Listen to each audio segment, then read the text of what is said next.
The best ways to navigate conflict in a relationship. Look, we're never going to agree completely with anyone. So there's always going to be these moments where we rub each other up the wrong way and say the wrong things or do the wrong things, and we get upset with them, they get upset with us. It's just part of a relationship. We all know this. One of the keys, though, is recognizing before it gets into a fight, realizing that you've got a difference of opinion here, that you're not happy with them or they're not happy with you, and going, it's okay to say it and say, I'm not feeling happy at this moment, but I'm going to take it away and think on it. And can we talk about this later? And it avoids discussing things when emotions are highly charged. And then it avoids you saying things that you don't mean and bringing back all the old things from the past and throwing those into the mix as well. And sometimes those things we say in the heat of the moment, words hurt and they cut quite deep, and they can then be hard things that we then have to work through and try and forgive and forget. And that's another whole process. It's so much better if we can avoid saying them to begin with.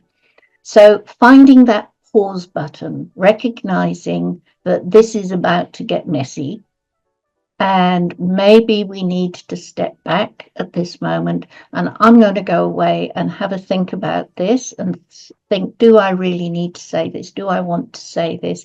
How important is this to me? It's there's a whole process that I use when people are getting in overwhelm or when they have anxiety.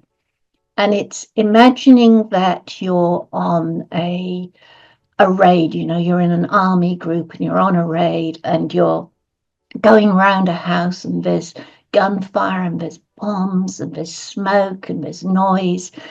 There's very little that you can see, that you can understand, except what's right in front of you when you're in that situation.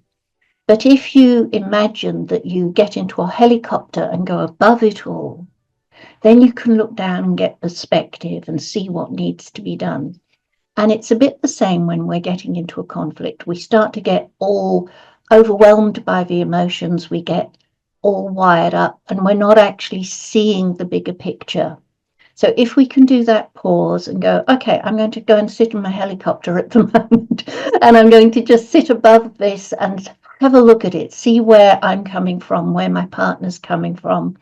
Can I understand both perspectives here? And have we got a meeting ground before I go back into the fray? And being able to do that step back, to take a bit of perspective, to really hear what the other partner is trying to say, not just their words, but what the meaning behind those words are and what it means for them. When we come from a place of trying to understand, trying to be there for them, then it makes life a lot easier.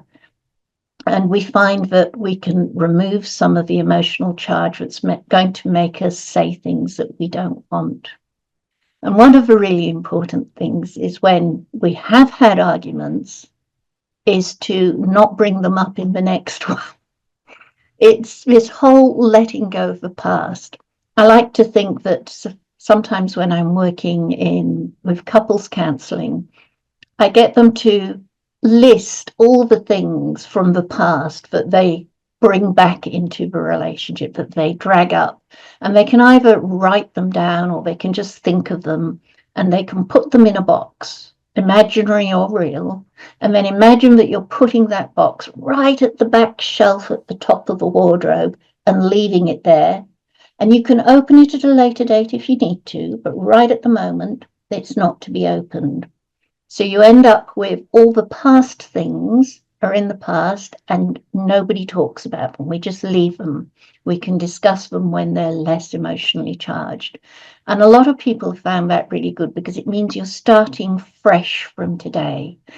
And if you have an argument today, it's about today. It's not about all the other things that you're bringing into it. So you've got a much better chance of resolving it and being there and understanding. And really the key is understanding, tolerance. None of us are perfect. And accepting that we're not and they're not. And then we all get along a lot better.